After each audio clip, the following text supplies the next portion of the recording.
This is An Infinite Path, spoken word essays by Niles Heckman, some of which go on to become our documentary short subject films, half of which release freely here through the podcast, all of which can be found through your support at nilesheckman.com.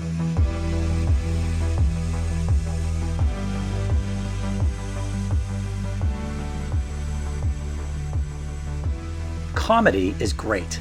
Stand-up or sit-down comedians are in a class of their own, because there is no other art form short of a solo musician in which one puts themselves in front of a group of people as a single individual, provides entertainment to potentially filled rooms or theaters or even stadiums, and doing so through the act of joke-telling being funny. People love to laugh and be around other funny people. However, a great deal of funny people who become professional comedians actually grew up with difficult upbringings and rough childhoods.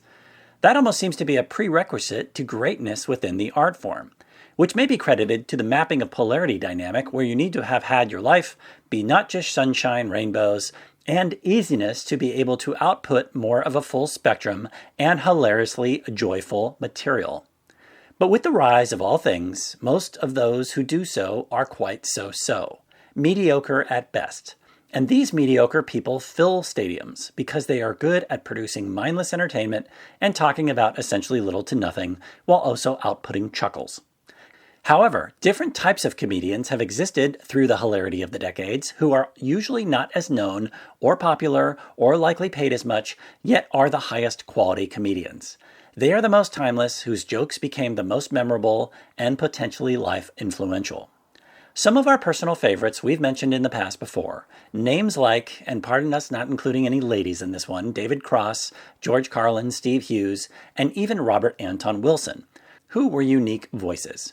Yet another and most influential on us personally was absolutely Bill Hicks, who died way too young from pancreatic cancer in 1994. Although he performed for nearly 20 years, by that time most of America, his home country, had never heard of him.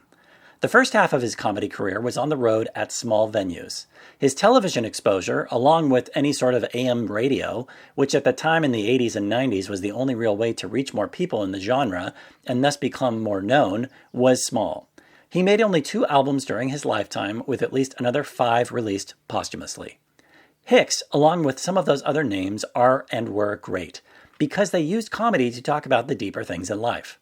His content was not the urine-filled baby pool of fluff and shallowness and distraction, but instead went deeper into the political, cultural, and philosophical, and perhaps deepest of all, the uncomfortably truthful. All of these comedians, and especially Hicks, found that comedy could be a way to somewhat bypass people's conditioning systems, of which there are multiple layers from childhood.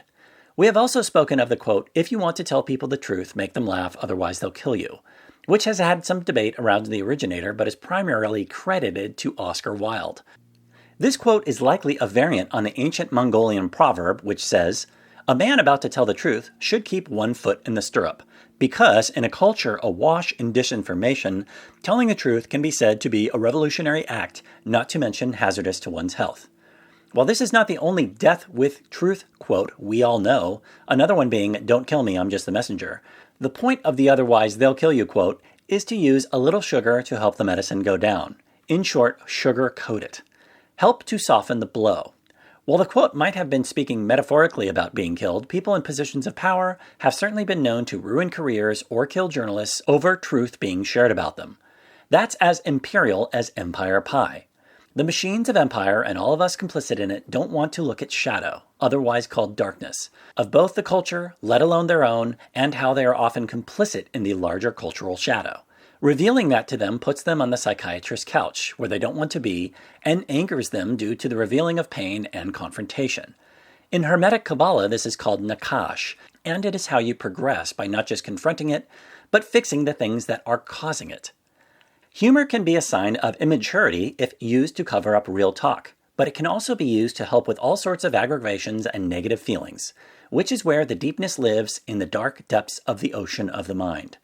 At the same time, however, it's much harder to build an audience off your work when you do that as an artist, trying to create difficult-to-swallow untruthful content. But it will be timeless content. Like some wise person from the East once said from their meat suit, which has also been credited to Buddha, The only thing that will for sure rise is the moon, the sun, and the truth.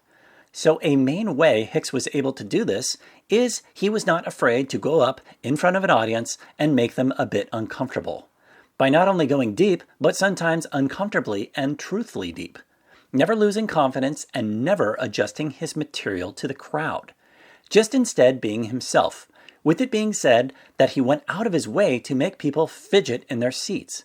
He appeared not to care one bit about the crowd reaction, but in a deeper sense one could say that is all he cared about. He had so much of both mind and heart that his comedy came from a completely unique source. The story of what that is can be told at another time, yet always revolving around the hope of who we as human beings could become, versus the frustration of who we truthfully really are, which is currently in a very dysfunctional state. Hicks knew that we were the facilitators of our own creative evolution. Basically, he was further spiritually evolved, and thus had aspects of himself that were off at a 45-degree angle from Homo normalis, and especially Homo vulgaris, but still inherently wanted anyone who would listen to what he was saying to evolve with him. If one can crack a joke while being shockingly true, it also supercharges the joke. It takes jokes that would otherwise be just squared and makes them cubed.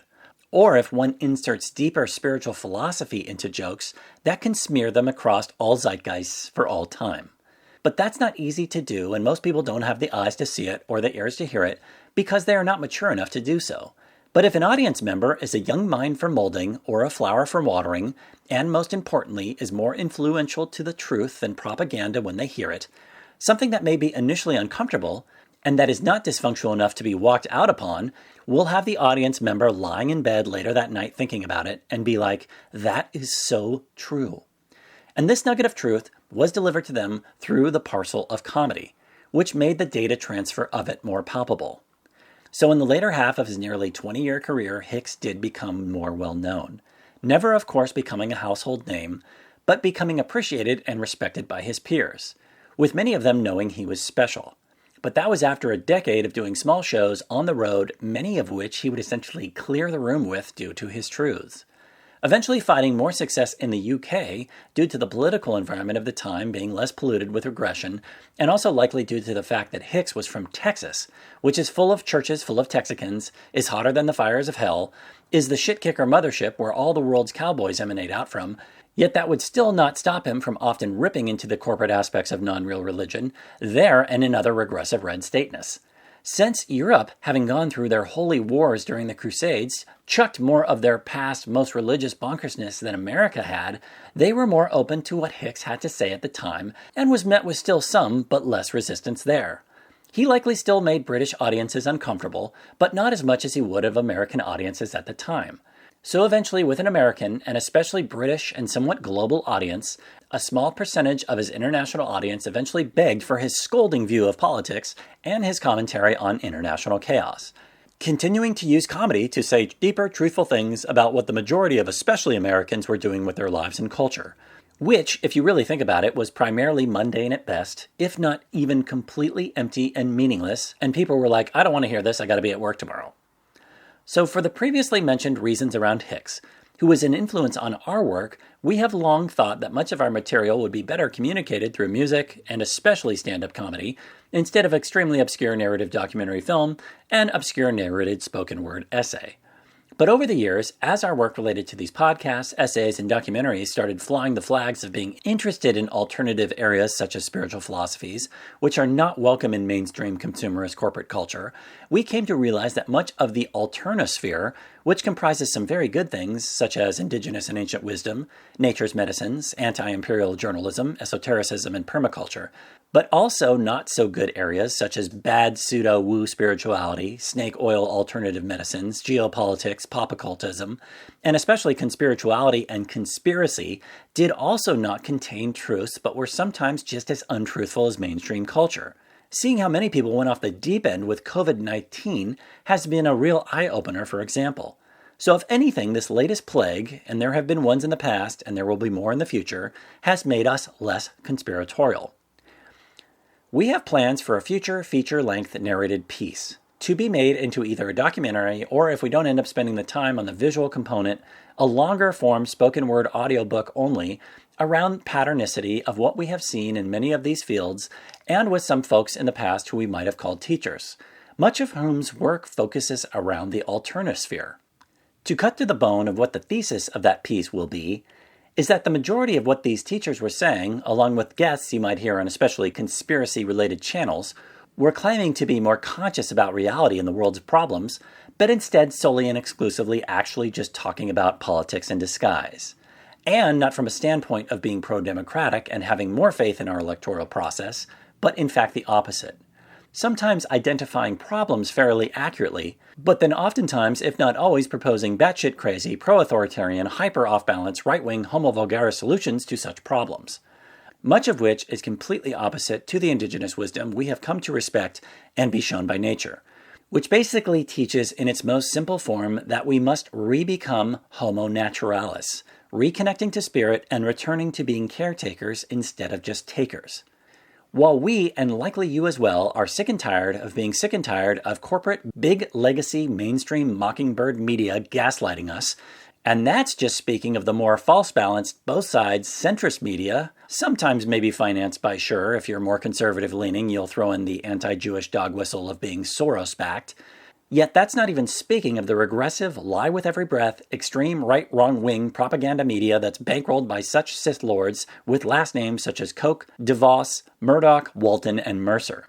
As someone who's created alternate media as both a host and guest, we have also become sick and tired of being sick and tired of hearing the majority of folks in the aforementioned not-so-good areas, especially in conspiracy channels, books, podcasts, etc., promoting solutions which are in alignment with a very much minority but still concerning section of what makes up Red America, which has become a theocratic fascist cult, as well as fascist movements rising in pockets across the world to concerning levels as a backward reaction to mass migration of climate refugees, whose even more unswallowable, untruthful material has worked decades out of the Goebbels' "a lie told once remains a lie, but a lie told 1,000 times becomes the truth" playbook, and have become professional at firing up pathos emotions, using hate-fueled talking point echo chambers that claim they are actually arbiters of truth, when instead they are really an upside-down world of endless lies through projection, inversion, and confession. So in closing, we share a reminder that we not only release these essays as a podcast feed, but also bundle them up in volumes of 25 and make them available for a modest fee at our website, nilesheckman.com, and perhaps one day many years from now on archive.org. Meaning after we get 25 of them finished, we are on to the next volume. For the first 3 volumes, which this essay you are listening to now is going to be one of the last in Volume 3, our essays in all 3 volumes, comprising the first 75, have typically been about more overarching themes of self-development related to our personal life philosophy of growth plus balance plus creativity, meaning what is inside, what is a center point of equilibrium, and what manifests externally, and have only occasionally touched on the political in the past. However, for our 4th volume, of which we have already released half a dozen essays at the time of this writing, will solely comprise our pro-democracy political philosophy series. Because if much of conspiracy is just politics in disguise, we might as well speak about political philosophy and decoding it transparently. So while no, this is not now exclusively a political podcast, we are committing to making a 25-part series which is related to the human enactment of a spiritual idea, peppering this series' original slow drip release via the podcast feed, mixed in with other occasional standalone new essays, but will likely take us at least the next year or 2 in order to complete that 4th volume. And also knowing that a large percentage of our past audience has had past interest in such aforementioned not-so-good areas, our ongoing pro-democracy and eventually Volume 4 series of essays is a bit of our own attempt to clear the room. Since truth can make us uncomfortable and also be hard to swallow, and is also paramount, we will continue to try and create it with at least some sprinkles of comedy, even if it clears the room.